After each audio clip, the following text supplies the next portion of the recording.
So, I'm going to quickly introduce myself. So, my name is Saskia. I am the head of marketing for Green Grill. I've been there for the best part of a year, probably best part of my life. It's been amazing. We pulled this together because, first of all, we think they're really interesting, inspiring topics, and I think there's a big space for these plant-based themes to be discussed and kind of just more energy in the plant-based sector, basically. Also because we think that the community, the vegan community is amazing. We've really enjoyed being a part of it, and we really benefit from it, and we wanted to give something back now that we've got this amazing platform here at Crate. And we also want to make it, thank you, we also want to make it really accessible. So that's why the tickets are obviously free, because we want to make these topics accessible to everybody. So definitely spread the word, because free information, big up. So I'm going to introduce our wonderful panelists now. If I could get a warm and quite rowdy cheer for each one of them, that would be lovely. So first up, we've got Nevi from I Am Not Okay, who makes incredible vegan cheeses. So if you'd like to tell us a little bit more about what you guys do. So it's me and Angela that just arrived, and we make vegan cheese. We started in December 17 from home, as I think most of the vegan business nowadays. And then we recently started to get into more shops. We launched 1 year ago our online shop, and then we quite successfully grow our business through different markets on the weekends, like Broadway Market, Victoria Park. Then we launched last year our products at Fortnum and Mason, which we were the first vegan cheese and also vegan foie gras in their store. And then more and more shops, and a few weeks ago we also launched on Selfridges. And what else to say? I mean, I'm going to ask you a question later. Right, so I'm gonna, Alex. Lovely, yeah. So I'm going to pass you on to Alex, who is an incredible entrepreneur in sustainable farming and vegan food, and just makes me feel incredibly stupid when I hear about all the amazing things she's doing. So if you could tell us a little bit about that, that would be great. You're amazing as well. Hi guys, my name is Alex, and I'm the founder of Harvester City, and I started Harvester City about a year ago. It's a blog of mine, and the real goal of that was to showcase people who are involved in revolutionizing the food space. And I did that through written interviews and free event series, which is kind of on that same note of just making things accessible to inspire people to get involved. I'm also the head of marketing of Harvest London, which is an amazing indoor hydroponic farm in Walthamstow. So we're really working on kind of tackling food diversity and food security here in London. As you know, Brexit is coming, so British produce are important. So we are just looking to help people source stuff locally and grow things that you've never eaten before to just jazz up your taste buds. So if you want to talk to me about that, find me afterwards. Next up, we have 1/3 of one of my favourite street food brands ever, except the Green Grill, obviously. This is James. He's from Club Cultured, and they actually started their career in the Green Grill. That's right. Shout out to the Green Grill. Taught us everything we know. Well, exactly. So if you'd like to tell us a little about what you guys do. So yeah, my name's James. I'm 1/3 of Club Cultured. The other two are sitting over there. So we're a Bali-inspired, ethical, modern club set to put culture products at the forefront of people's daily lives. But let me tell you a little bit about our beginnings. Me and Harry used to be stockbrokers. We worked there. Well, I worked there for 3 years. Harry got me a job. Thanks, Harry. He worked there for 5. We soon realised that this wasn't the lifestyle that we wanted to lead. It wasn't ethical on our bodies, and we didn't really like anyone that worked there. So we quit, and then we went travelling. We first went to Australia. We met a shaman, told us that eating animal products is bad for your body and gives you really bad energy, which we researched and realised that he was right. Connor, on the other hand, has a slightly different story. Actually, a little fun fact, Robbie went to the same school as of all of us, so it's not only Towie stars, it's plant pioneers as well. So yeah, Connor had a different sort of beginning. He left school, went to the Ritz, well no, he didn't go Ritz straight away. He went to Westminster College, worked there for 2 years. He then trained as a chef, got headhunted by the Ritz. and then worked every section, and now is a co-founder of the club, and is vegan. So shout out to Connor. So in a nutshell, Club Cultured is a fermented food and drink brand. We specialise in making tempeh, which is a fermented plant-based protein. It's extremely nutritious. It's extremely diversible. You can make tempeh nuggets, tempeh burgers, tempeh bacon. You can even whack it in your toaster and make tempeh toast. So our mission is to make tempeh a mainstream protein, make fermented foods cool and sexy, and that is our mission. Thank you. Lovely. And next up, I'd like to introduce Laura, who is the founder of Bright Zine, which is a very aesthetic, ethical magazine, and also now excitingly a coffee shop and members club in Hoxton. I can see a couple of members here, which is very exciting. Hi. So I started Bright 3 years ago. It was our birthday last week, which was really exciting. Happy birthday. Thanks. I saw that there was like this growing scene, and I was like, oh, okay, there are other vegans, great. And I wanted to write about like all the cool things that were happening. So the magazine kind of came out of that. It was a passion project for the first year, and then I went full time with it. And since then, things have just been wild. I never thought I'd be doing what I'm doing now, you know. And then, late last year, we saw the opportunity to actually get a space and give Bright a home. And then through that, we're able to do events and connect with the community more and sort of give more of a, create a space and a hub. So yes, that's what we're doing now, and we've got lots of events coming up which we're going to be announcing very soon, all around vegan business and how we can help other people. That's what we're doing. Thank you. And last and most definitely least, Robbie from the Green Grill. Please tell us. My name's Robbie, co-founder of the Green Grill. My amazing business partner there, Joel Lovestar. I myself used to have a meat business. I used to do meal preps, so delivering meals that people would eat their lunches and dinners for. I'd cook a big batch for them, and they would then take it home and eat during the week. I went vegan along that process, stepped away from that business, sort of said I can't be part of that anymore.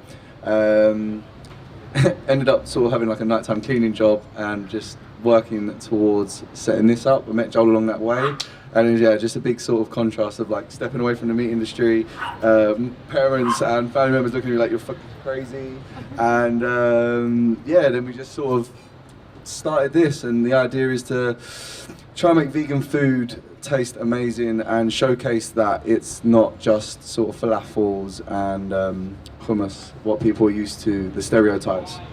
So we started as a street food, literally, I think it's 2 roads away, just off a little market stall, off of the main market, we set up around there. And we just sort of really went at it every day. We've been going now for 21 months. I've been saying to everyone recently, it's like year and a half, and I worked it out. I was like, no, we're closer to 2 years now. So 21 months we've been going for it. Mainly focusing on street food, events, music festivals, and then this sort of opportunity popped up with Crate. As soon as we saw the applications were open, we got straight in, and we opened this 1st of June. We done a pop-up in Shoreditch, which was along the Green Vic, which was the world's most ethical pub, or aiming to be, and that was an amazing journey those past 3 months. So we closed that on Sunday, and I think they're opening a permanent space very soon, so keep your eyes out if you're following that. And so along that path we create our own burgers, things like bacon, sausages, chicken bites, which then leads to the Green Butchers, which is going to be launching. Have we actually launched it yet or not? It's no.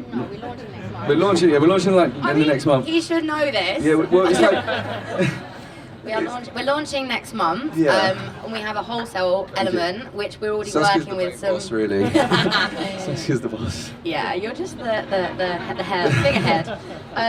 So we already launched wholesale, and we have some quite exciting news. You wanna? That's what I mean. So have we officially launched though? Like, yeah. Are we saying it or not? Like, So we've got some products in the Real Greeks restaurant. They're a restaurant chain. They've got 16 restaurants. They've got 16 restaurants, and yeah, they've got a couple of menu items on there. And we're in talks with some amazing other sort of restaurant chains, and yeah, it's just going to be. I've got a really good buzz for it, and yeah, so we've got amazing products. Green Butchers. So that's the wholesale side, and then we are looking to roll into subscription boxes as well. So the first one's going to be a Christmas hamper. We're working with people like the amazing I Am Not Okay. We're working with Club Cultured, who produce also another pate. And then we've got cheeses.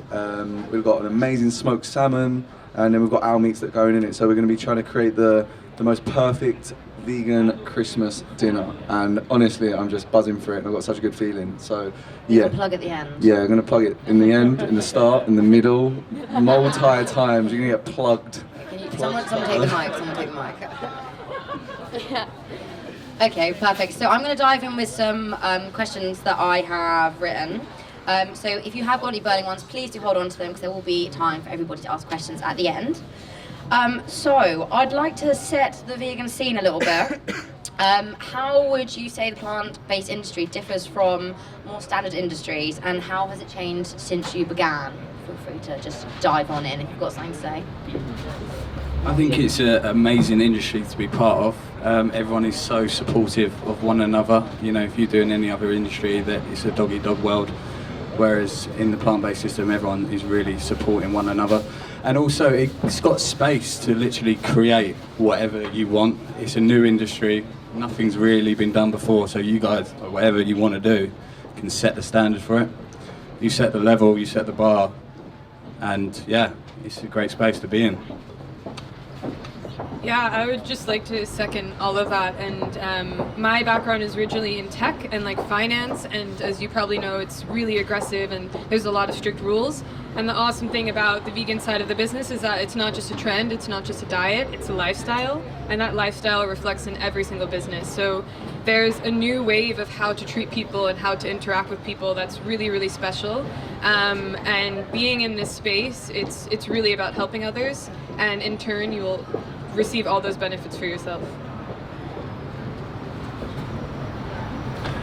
I think what's also good is the customers are also very friendly, and they understand that you might just be starting out, so they're very supportive. And if you compare when we started, and I look at some of the pictures from our first event in Camden, and I look at the monstrosity of what our burgers look like, and I'm just like, oh my god, we used to serve that, and people like still said it was good. And I just think, because I have that as well, when I go somewhere, I'll be supportive of them, and if it's not 10 out of 10 because I know that they're just starting, I'm not going to bear down on them, and I'm not going to be like, oh, that was rubbish. I'll offer my feedback, and I think it's, yeah, once again, very supportive from not just the sort of businesses, which are very good, and also the people in the industry as well. I think it's interesting as well because everyone eats vegan food. Like, it doesn't matter what your diet is. Like, if you eat bread, you're eating vegan food, you know. But specifically, it is such a niche market, but that's grown so much. Like, I've been vegan for 11 years. Like, the way it's blown up is incredible. Like, no one was catering to me 11 years ago. Now it's like, you know, everyone's sort of fighting for that. And I think as consumers, we've got such power to support vegan businesses as well, which is really important. Like, it's great to see the options everywhere, but I think supporting actual like local vegan businesses is really important. And I think what's really what I love seeing is how ethical vegan businesses are all round. So like, people will start up, you know, any old business, and their customers aren't necessarily going to think about, well, that's in plastic or whatever. Whereas like, our customers will kind of hold us to account almost with like, well, is this sustainable? And it's just like such a passionate industry to be in. I love seeing it. Yeah, I want to remark the point Laura just said about being ethical, which is something that the standard industry maybe doesn't really focus that much, because it's more about like the profits, whether we focus, of course, as business to make profits, but we're always looking to, you know, find the most sustainable way to like pack our food, to like ship it, sell it, and all our customers really appreciate that, because they're having this new way of thinking when they buy something. They're like more aware, and I think that's the main difference. Yeah, definitely. I think everyone's very conscious in this industry, and it feels like all our customers are so engaged. It's almost like a team effort to get our product out there. It's really nice to get the feedback from everybody. So how important would you say tools like a good business plan and setting goals and targets are? Do you need a formal kind of business education? Did you guys have that? There's a saying that says, planning is essential, but Great saying. it's something like, you need to plan, but it's not gonna work, the plan. But the fact that you're planning is gonna help you to, find where are the good way of selling things. Because I think having a good business plan, as much as could be something totally new for you, because I've never done anything with Excel or anything, but it's very important from the first day to realize that, hey, these are my costs, and this is how I can improve it, and then this is how I can be more sustainable. So yeah, I think it's very important. Yeah, I think I would second that. I definitely came from the traditional business school background, and that helped loads. But I realized that a lot of other people in the industry didn't have that same experience and didn't have that same skills. But I think it's always a trade-off of skills. So there's a lot of things that I've learned from Robbie, Robbie's probably learned from me, and I've learned from you guys, and vice versa. And I think having that plan is good, especially because of your values. As we all know, we live in a city and there's opportunities coming in and out, and it was really important for me to have that plan to make sure I wasn't straying away from what my values are and what the impact was that I wanted to give. But I think in terms of having that education, whether that's from a university or from your parents or so forth, it's not essential. There's so many resources out there. There's accelerators. There are, yeah. Harry, what are you doing? Sabotage. No, Harry, what are you doing? Yeah, I would say there's, there's so many alternative resources to get those skills, whether it's business or finance or, economics or whatever it is. There's definitely other places you can look that are not just university education. Yeah, we still don't have a business plan. We have goals, we have targets that we try to make, and we have made them up to this day. But I think, just set clear intentions for yourself, manifest things. It sounds really hippy-dippy, but it's true. And actually, if you actually dream it and live it every day, stick something in your wall, you're going to head towards it. For us, it really helped working with the Green Grill. We got an insight into the vegan world, how it works, what doesn't work. Also, we and Harry were vegan bloggers. We were full-blown vegans, back in the day. So that really helped us meet bloggers, Little London Foodie, Brixton Food Fiend, and all these guys that are really in the vegan scene. Getting in there, just get stuck in. Oh yeah, we got matching tattoos as well. Yeah. Trying to get a discount with the Vegan Society.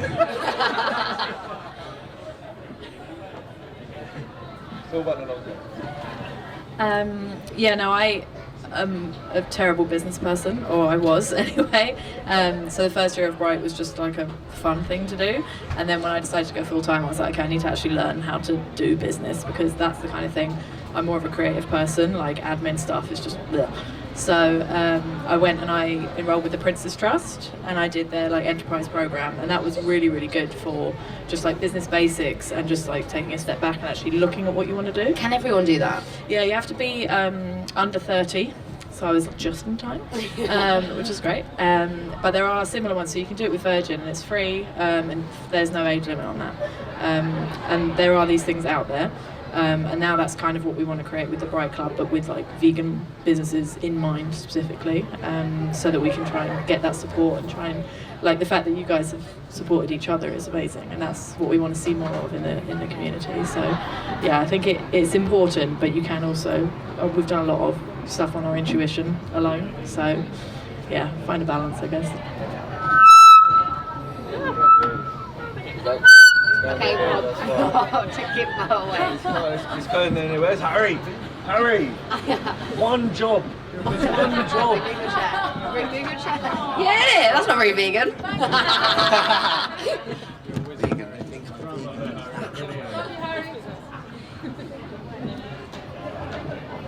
How about now? Yeah, there we go. So I would agree in terms of the points mentioned, but I'd also say that you need to definitely do research in terms of the money side of things, because you need to know the basics like cash flow and margins and profits and net profits, and that's very, very important. And I'm trying to remember back what the question was, because I've got how important is business plan? Yeah. I think it's very important to do your planning, understand your margins, understand if your business is actually profitable, if that's what you're going into. If it's a non-profit, then profit isn't important. But yeah, in understanding that, you know, you don't want to get involved in something and then 6 months down the line, or a year down the line, or even 2 years down the line, being like, I'm not actually making any money. I'm doing 16 hours a day, 7 days a week. What am I actually doing this for? I'm better off, you know, getting a job. So yeah, understand that your business is actually profitable. And then I think a business plan is important, because especially when you have there's a part in it where you have to think of what could go wrong in a business, and then you've got to sit there and think, right, what are all the possible things that could go wrong, and then you've got to create solutions for those problems. So that I think when you're smaller, it's maybe not as important, but as you're getting bigger, you need to think, right, things could be potentially what could ruin me as a business. How can we mitigate that risk? And then when it happens, you sort of have a bit of a plan in terms of, yeah. So if we look at us, for example, like we might co-produce one of our meats. So that means we might get a factory make it for us, because we haven't got the current infrastructure to make it. So what happens if we are smashing it and all of a sudden that factory stops making it for us? Well, we can't just all of a sudden be like, oh, well, we can't make that no more. We need to have things in plan and in place so that if that does happen, we're doing it rather than pulling our hair out and being like, we are screwed. So yeah, I think business planning is good in terms of forecasting when things might go wrong and looking at risk. Thank you. So what is the biggest facepalm moment you've had to date, and how have you managed to overcome it if you did? Something embarrassing, please. So it was a day that we were like, right, we've got it. We're going to be called the Culture Club. And then we made our first batch of big tempeh. I think it was 40 kilos. And I think I was working with you boys on the day. Harry was like, how's it going, mate? He's like, I've had a shocker. I was like, what? He's like, just checked the trademark, Culture Club's taken. And we've lost 40 kilos of tempeh. And he's like, oh my God, I was just sitting there like, it was deadly. It was not a great moment. But then we realised we switch it round and call ourselves Club Cultured. Yeah. Sounds better now. So it sounds a lot better. It was a lot better. And then we learned how to make tempeh after that, so it was alright. Yeah. So yeah, that was our moment. So we sorted it out.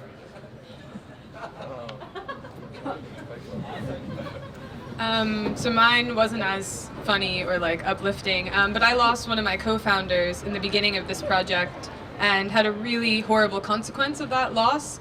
I lost all my emails, my website, basically everything got deleted, bank accounts, you name it. But I learned a huge lesson from that. One was to definitely get a lawyer involved when you're doing your business plan, and you can have that happen for free. There are lawyers out there who just want to help you and who will have a listening ear. Where can you find that? So actually, like in that moment, I definitely thought that nobody would help me. I was like crying on the floor in my room and I was like, this sucks. But I called a bunch of friends and I asked for help, and sooner rather than later, there were so many people who were like, hey, I want to give an hour to talk to you. And somebody finally said like, hey, like I'm gonna help you with this and I'll take you out for coffee or take you out for lunch. So yeah, there are people out there and you just have to ask for help and you have to be vulnerable, and I was really ashamed of what happened. I didn't want to tell anyone. I felt like I failed.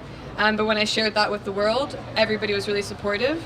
And it also just taught me that, so I actually got that co-founder because I was in an accelerator and they told me I couldn't present without a male co-founder. So if anybody ever tells you, yeah, and that happens, and that was real. So if you're in the investor world, that's something that's common. And if anybody ever tells you that, don't ever compromise what makes you feel comfortable and what's right. And so that really told me to never go into business with something that didn't align with my values. And everything ended up being okay. I started from scratch, and my business is better than ever, and I have full control. So I think it's always about seeing the light at the end of the tunnel.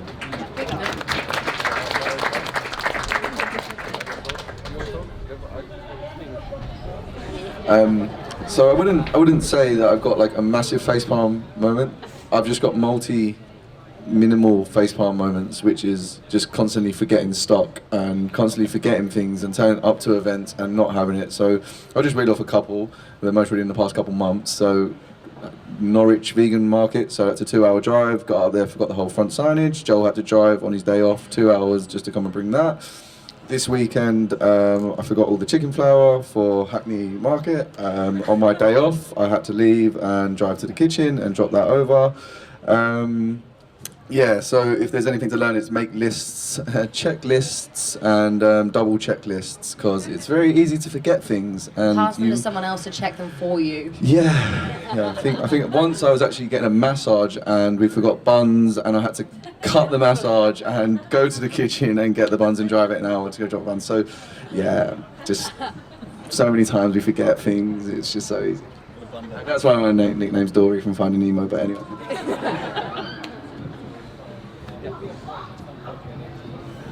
Well, of course, forgetting stock is like, especially at the beginning, happens a lot.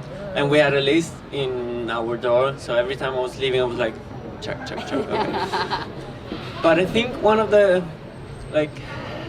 tough moment we had was last year when we launched our online shop. We weren't ready for that, and we had like 60 parcels to prep in a day, and we thought, yeah, we can do it, because the courier was gonna come around like 2 p.m.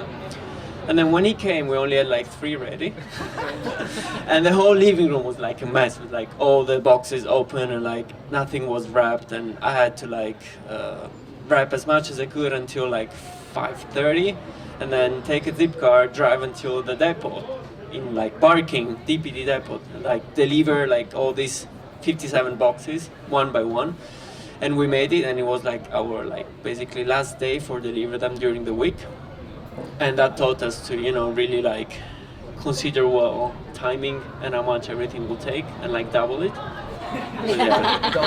Double it. Yeah. Perfect. Lovely. So what is the one thing you would go back and tell yourself at the start that you know now? Oh. One thing, yeah. I think the one thing I would tell myself is that it's not a race. I think with startups, it always seems like someone's going to come out with the same idea, or that you can't launch fast enough, or that you should be doing this right away. And I would just tell myself to take it slow, because when you do things slow, they always work out, and you're not racing against anybody else. So that would be my piece of advice.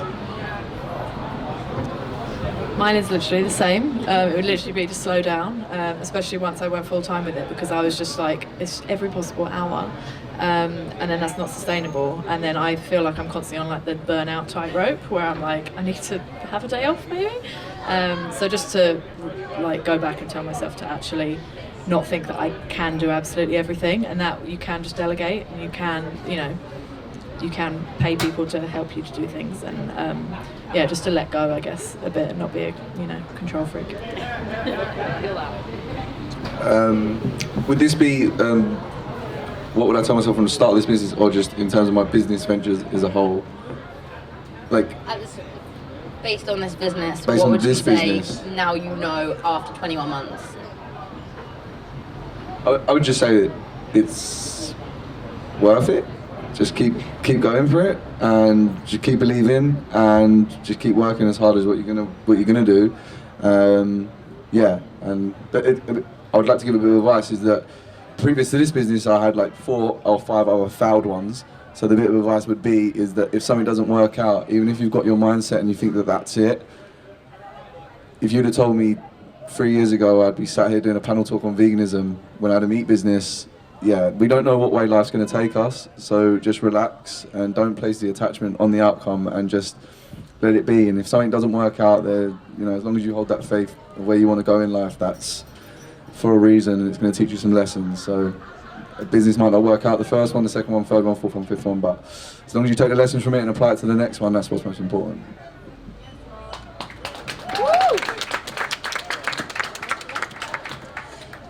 Okay, lovely. So what would you say makes a successful entrepreneur, and are there any companies or brands that you guys yourselves look up to or want to emulate?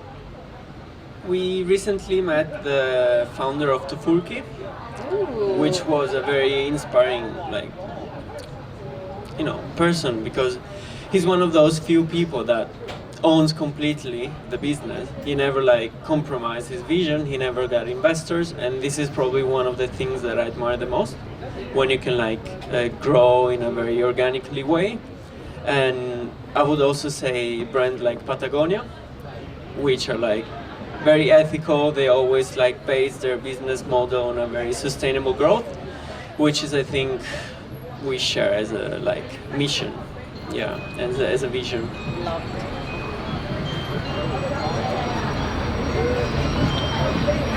I think like being a good entrepreneur is like different to everyone. So some people could, you know, say open one shop and that shop is successful, it pays wages, they make a profit, and they're happy with that, and that's their goal. For someone else, that might be they want 5 shops doing that, or they might want a fleet of them. So I think it can be quite personal to who you are. But someone that I look up to is Heather Mills, and seeing her talk at Evolution, where she didn't even plan a talk and she just went in and she absolutely owned the room, was really amazing. And I know she's got like such a bad like media rep, which is ridiculous, because she's like she's not what they say, at all. She just, you know, married someone. But yeah, the fact that she just stood there and she just gave off this speech and she was like, I tried to work with Quorn and they didn't want to work with me, so now I'm just going to take over and I'm going to be better than them. That energy was just everything I want to aspire to. And she is now, you know, using her money that she earned herself, and she's using her platform to support other vegan businesses, which I think is just so awesome. So yeah, she's definitely iconic. Yeah, I think being a good entrepreneur is seeing a problem and kind of finding a solution to it the best way you can. Hello. And there's many good songs. This one's for you, James. But no, there's many idols. One of them's JP over there. Big up JP. He's an absolute legend of a man. I think he's everyone's idol. But also JP from All Plants, Derek Sarno, you know, these guys are doing huge things in the vegan movement. Heather Mills, doing incredible things. She was amazing to meet her. So there's so many people to aspire to. It kind of sets that target where you know where you need to be heading, and it gives you that motivation, you know, to get there. So, yeah. Was it characteristics of a business person, or just someone that He did have the questions before. I'm just gonna say. Someone, and we went through them as well. For me, it's a characteristic is someone of a good entrepreneur is someone that understands that instant gratification is not part of the deal, and that you need to make sacrifices, whether that's going home early on a Friday night and all your friends staying out drinking because you've got to be up early, or you can't go on that holiday all your friends are going on because you've put your money in your business and you haven't got any money and you're banging your overdraft and you are broke with loans and credit cards and you're like, yeah, this is the way. I'm still paying them off. And yeah, so it's understanding that it's the long game, and yeah, it's yeah. And in terms of businesses that I would like to emulate and I admire, I think Oatly, their marketing is just unbelievable.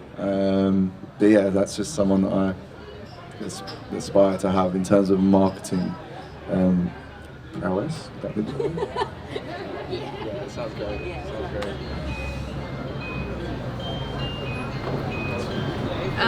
I guess mine might sound really corny, but I was lucky enough to meet James, Connor, Harry, and Robbie all at the beginning of my vegan journey. And yeah, and it really just opened my mind to how a person can be in business, and it doesn't need to be work and life and your two different personalities there, and honesty and how you can wear that at the forefront and be vulnerable, and just how you guys brought an idea to like where you are now. I've been away for 6 months, and like seeing this crate, seeing you guys since launch, it's really incredible. So yeah, thank you guys for being my friends and my role models there.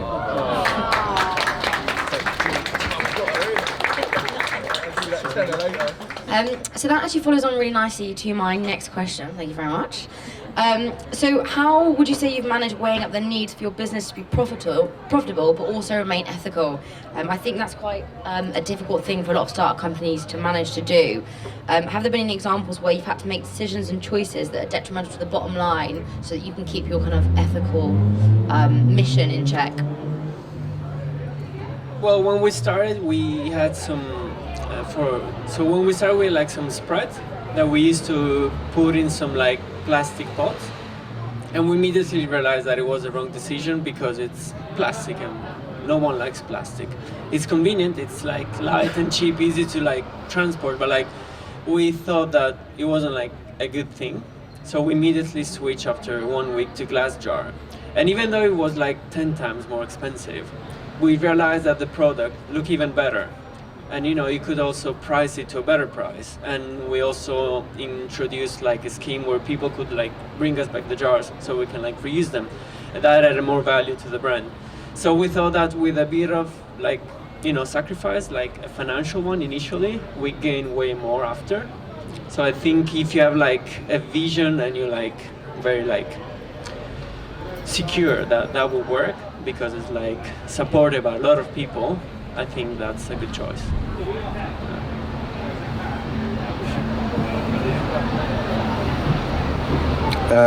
So it's a funny one, but because I'm the finance side of things, so I'm very much, and you can ask the team, like they'll always come like, this is much. I'm like, no, you can't spend that money. No, there is no spending money. There is no money for anything. Do not even think about it. Like, but then when it comes to like doing ethical things, it just doesn't even cross my mind. I'm like, yeah, just throw the money in it. Yeah, do that. Like, oh, we give 10% there. We do that. Yeah, it's just like, yeah, it's there's a lot of times where, you know, it'd be very easy to do the unethical thing and to just have plastic there or to just put profit. And that actually goes back to the Green Vic and why we were so excited about doing that partnership with them is because their slogan is planet over profit. And I think that's going to become a very, very big thing soon, especially just the conscious buying habits of people now. So I think every decision needs to have pretty much a conscious thought process to it in terms of what is the impact, where is that coming from, where is that ending, and how can we stop that? Because there is going to be times when you can't stop buying plastic, especially within the food industry. There's so much plastic on the back end of things, you know, even you look at biodegradable packaging, you know, yeah, it's biodegradable, but what does it come wrapped in? It comes wrapped in plastic. And it's like, what's the point? Like, and there's times when I've sat there and I've just been like, I just want to walk away from this business sometimes because there's so much plastic and there's no solutions. There isn't no solutions right now. So yeah, but it's about putting your money where your mouth is. Paying that extras, and I think it hurts that as the smaller companies we've got to do that when it should be the pressure on the big companies like the Coca-Colas who are producing however many billions of bottles of plastic bottles, you know, but we're sort of sitting here like, yeah, we've got to spend more now cutting out plastic, but no, it should be them guys that the governments are going down on and being like, no, you guys have got to stop. But anyway, that's another story for another time. But yeah, I think even though we're a small business, you know, you've got to have that thought that you've got to put the planet first and you got to put the customer first. And even little things like JP, straight away when the things going on with the rainforest, straight away 50% of his tickets for his last event went to the rainforest fires, which you guys should also check out. He does so many events and so many markets, and yeah, definitely get down and try one of his nights out because they're amazing. Which the next one I think is Nomadic Nights, 27th Nomadic Nights. The last one at Nomadic Nights, check it out. Yeah, another plug. Yeah, I think for us it was like we had to start that way with everything being ethical and everything being paid per and this, that and the other. It's difficult when, you know, a big part of our thing is sending things out to people, so sending magazines out to people or, you know, merchandise, whatever. And things like our cutlery sets, I don't know what post people would do to them, but I swear they would just get stamped on and then they'd arrive broken. So then we're trying to find non-plastic bubble wrap, but there was no way we were ever going to buy plastic bubble wrap. It's just not, there just was no way. So we've spent so much money on things called like paper bubble wrap, all this stuff that definitely doesn't do the same thing. But there was just It literally is, with holes in it. But there was no question. I think if you set that up from the beginning, then as your business grows and scales, then you're not going to find yourself then having to like overhaul a system of like, right now we've got to get rid of all the plastic cups or whatever. So as long as you've got that intention from the beginning, I think it is easier. But yeah, I mean, we're an ethical lifestyle brand by name, so that that's just the way it was from the beginning with everything. Perfect. So this is my last question. So what are the next steps for each of your brands and companies? If you could talk us through, also where our lovely audience can find you as well. I'd love to plug. No, you're last. Go last. Long plug. List. So I would say definitely increase our wholesale. Especially in the UK and North Europe, because now we're also able to ship in Germany, France, Brussels is in Belgium, Luxembourg, and we also launched a new ambient product, which is a vegan parmesan that we can also send basically. By the way. Thank you. Basically all over the world. So that's going to be, I guess, one of our next steps. And Where can people find you? Online? so you can find our product online here in Hackney during the weekend. We are in some shops. So again, Selfridges, some shops around Hackney, and basically wherever you live, if you can't find us, go to your grocery shop, tell them, hey, stop this guy. You've got to use the green pound, Yeah. conscious consumerism. Can you say the story about how you actually started? So if there's people here who've Right. got an idea, Yeah. I think it's a good story. Okay, so I have a graphic design. I'm a graphic designer as a background, and when I moved here, I had a tech startup, and Angela was finishing her studies in design research, and it was basically a bad timing for us financially because I couldn't raise funds for my startup, and she just finished her master and had like hard times to find a job, and we were broke, like completely broke. We had to borrow money from our parents to like pay rent, but still no solution I had. And I just became vegan during those months, and Angela made like some cashew cream cheese, and I fall in love because I'm like, this is way better than the one you can get from the shops. Back in the time, because now you have better option, but like 2 years ago. And so we thought, well, we don't have anything to lose. We live in Hackney, there are like so many markets during the weekend, why don't we give it a try? Because we really had as a goal just to pay bills and rent. We never thought to, do this as a full-time. We thought, okay, this is gonna be a weekend part-time things. In the meantime, we will find like a real job, we will like find, I don't know, more funds or like an office where to work and all these things. But again, one of the best things when you have a product and not a service is that as soon as you put it out on the table and people go and try and you see like, and they're like, oh my God, you feel all these like amazing feedbacks and they start to pay. And they buy things that you make from your own kitchen with a little blender and you're like, wow, this is amazing. And you're like surprised that at the end of the day, even if you made on your first day like £100, that's like so valuable. And you think, okay, even if I didn't sleep enough, I'm gonna go tomorrow and like make more.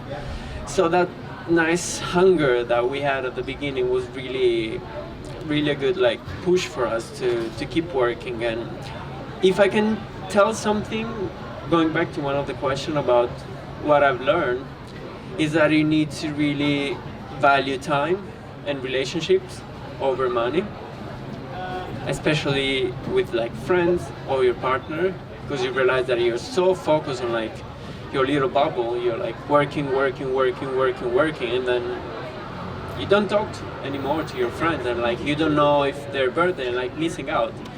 And that's a pity, because at the end of the day, your business can like fail, like succeed, you can sell it, and it can change, but like your friendship, they will probably stay forever, so yeah.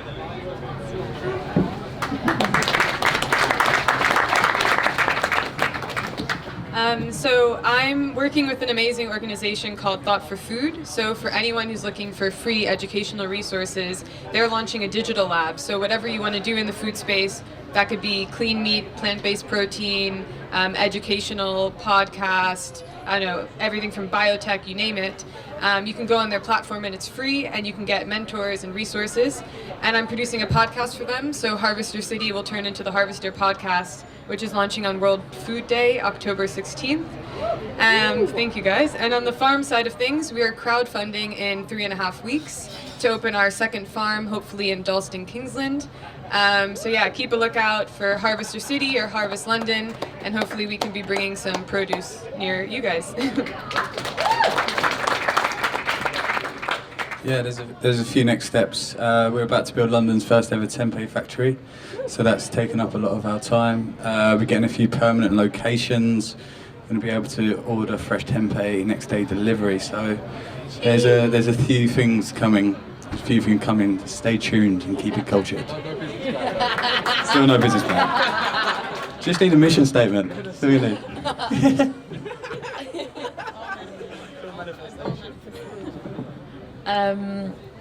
Right, we have a magazine coming out hopefully in the next month. It's a bit late because we've been really busy this year, but it is coming and it's very exciting. We've got a really exciting cover star for that.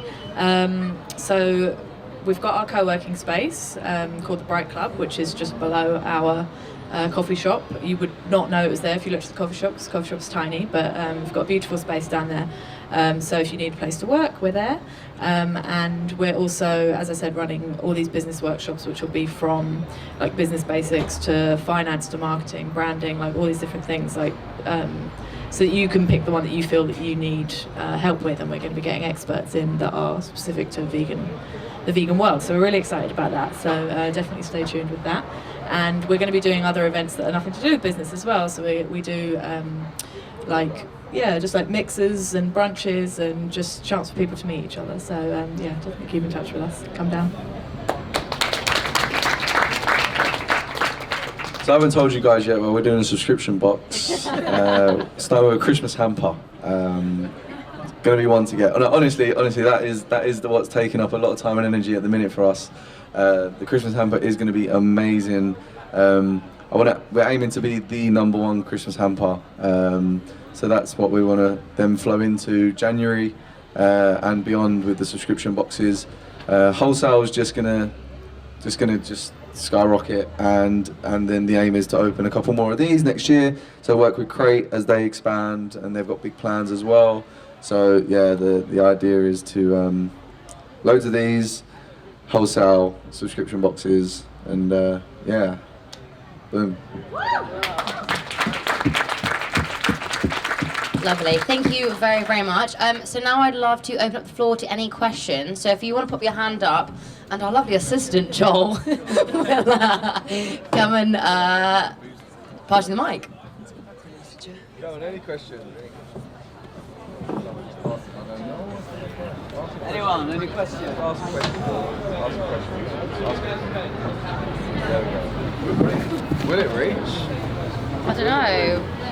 Will it reach? We're going to make it reach.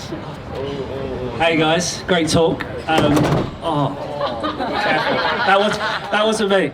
I would just ask if you could do anything differently since the start of your journey, what would it be and why? The accounting.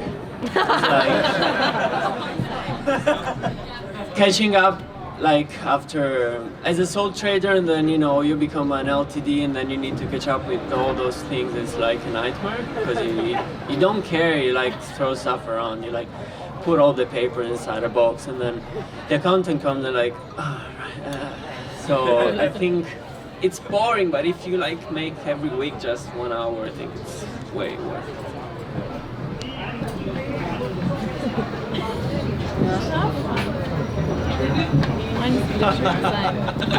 I have a question. Are we done? Wait. Oh, slow down. Slow your horses. Sorry. Would I change? I wouldn't. I would literally it's funny because if you ask me if I'd want to experience everything again, it would be a no. I so hardly would not want to go back and do pretty much, you know, especially the start, you know, being 2 roads away and it be snowing and you can't feel your feet and you sold 10 burgers and you're just standing there and we're looking at each other like, yeah, this is the one. We're on to one here, Joel. But you think I'm joking? We literally did. We'd be like holding the gazebo's gonna fly off, like, and it'd be raining and we'd get customers would come in and they'd be standing, they'd be nervously looking at us and we'd be like trying to smile, like, yeah, no. But I wouldn't really change much. But if I would, it would be to take a little bit of time with sort of anything that the customer's going to see, because we're very much like get it done, get it now, which we can rush some things, and me and Joel maybe sometimes aren't the most creative, so we'll like maybe put something out there that when in hindsight where we're trying to do so much we don't feel that it's the best of what we could do. So yeah, take the time, take the step back, don't feel like you've got to do it all now, and then yeah.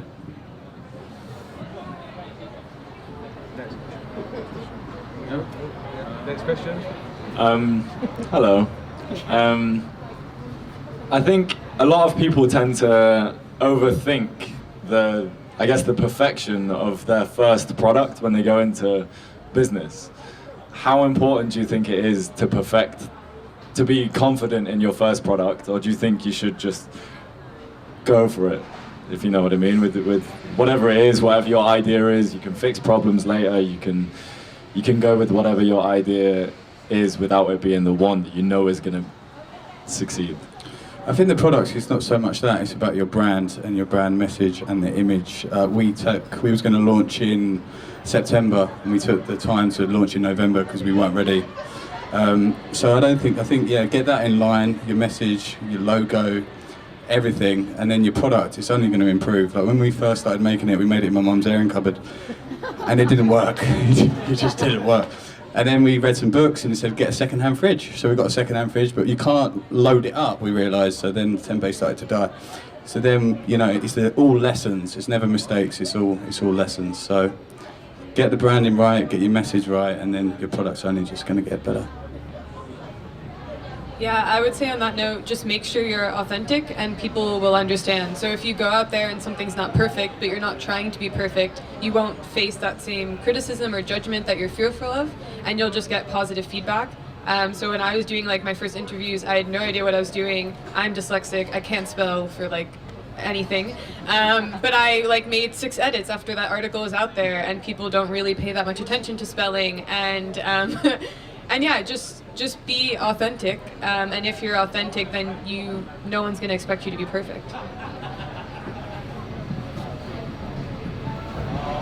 Yeah, I definitely think that's something that goes back to us maybe rushing something out there, is that we're still playing catch up.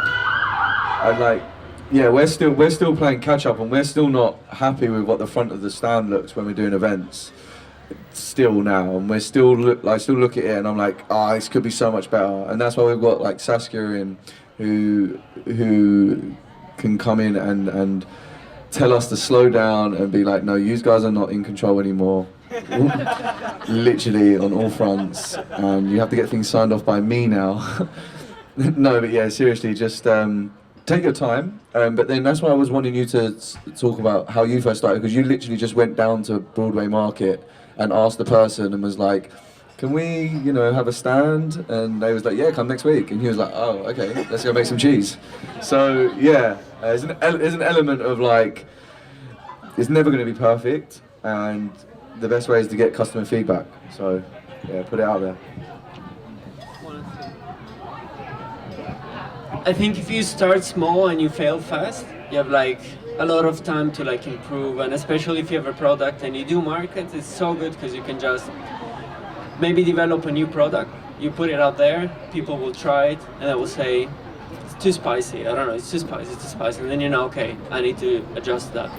Because if you invite your friends to like try the product, they will be all nice to you, that like they don't want to like make you sad or upset. So like really like just go out there without thinking too much, because you'll never be perfect, maybe one day.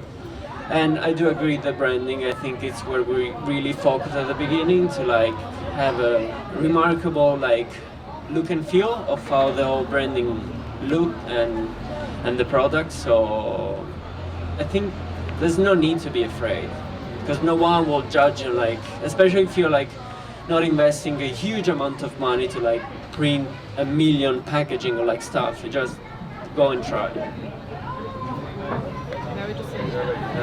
Yeah, I would just say do events and pitch. Like pitch as many times as possible. There's so many free events at WeWorks, at co-working spaces with these guys, and just pitch and pitch and pitch, or get your product out there. And yeah, it's the best way to get that feedback. It doesn't even need to be your product. You can just explain it as an idea, and then people will see if they can wrap their head around that concept.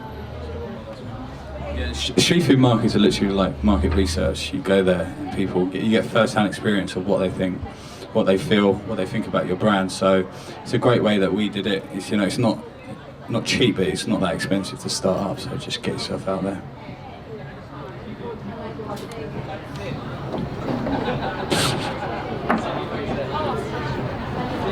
Hi, what piece of advice would you give to someone who is starting up a business on their own and like doing everything from like cooking to marketing to branding, the whole shebang? What is the main thing you would advise them on doing to get started up? Not as quick as possible, but still taking my time, but get things flowing.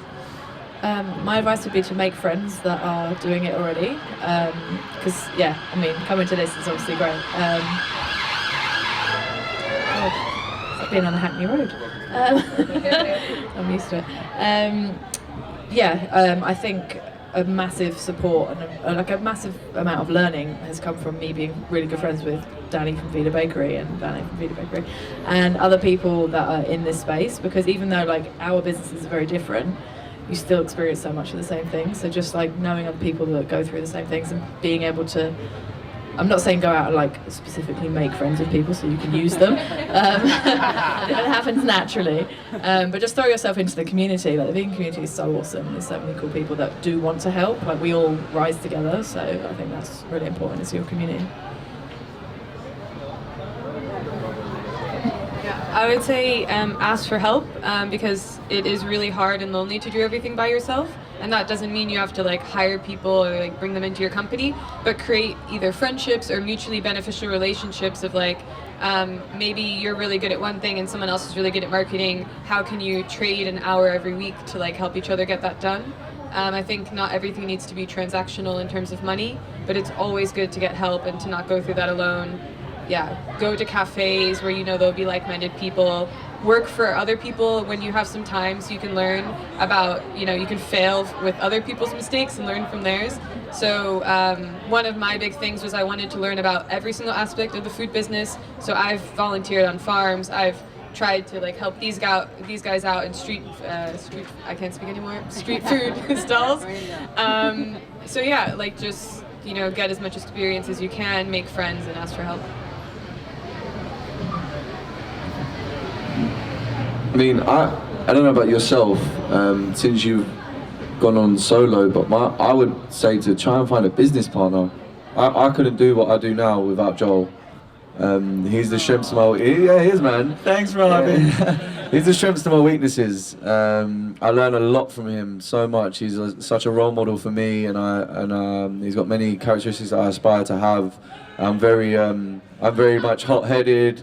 He's very calm, and there's so many things that if I'd done this on my own, just to see him going so hard at it, and then I'm like, well, I've got to up my game now, you know. Whereas other times, if I was just on my own, it'll be like, oh, I'll leave that till tomorrow, and I've done that in previous businesses. So it's up to you. I mean, if you feel that you are capable, not capable, but if you feel that you want to go on it on your own, cool. But for me, it's a good journey to go on with someone, and it can be a lonely road on your own. So I would just, I don't know, if you feel that, just be patient and just maybe try and seek out someone that shares that vision with you. And then also, other little bit of advice is to get Trello. Trello is an amazing task management system that like is the one. I don't know. If you took Trello away from me for like 3 days, I think I'd have a mental breakdown. Like, I wouldn't know what to do. I'm checking that every day. Like, what should I do? I'm not doing nothing. I check Trello. That is it.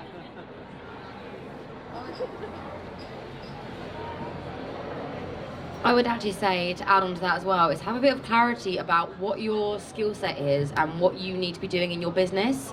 So what are all the components for the things that you need to do? Rate yourself, work out where the holes are, work out if you can fill them with other people, or whether you can just sack them off and if you don't need them, or if you can pay someone else to do it. Do you know what I mean? So I think sometimes we place a lot of importance on things that don't really need doing. Or that we can get someone else to do. So I think it's just important to kind of have like an understanding of where you stand and what the business requires from you. So.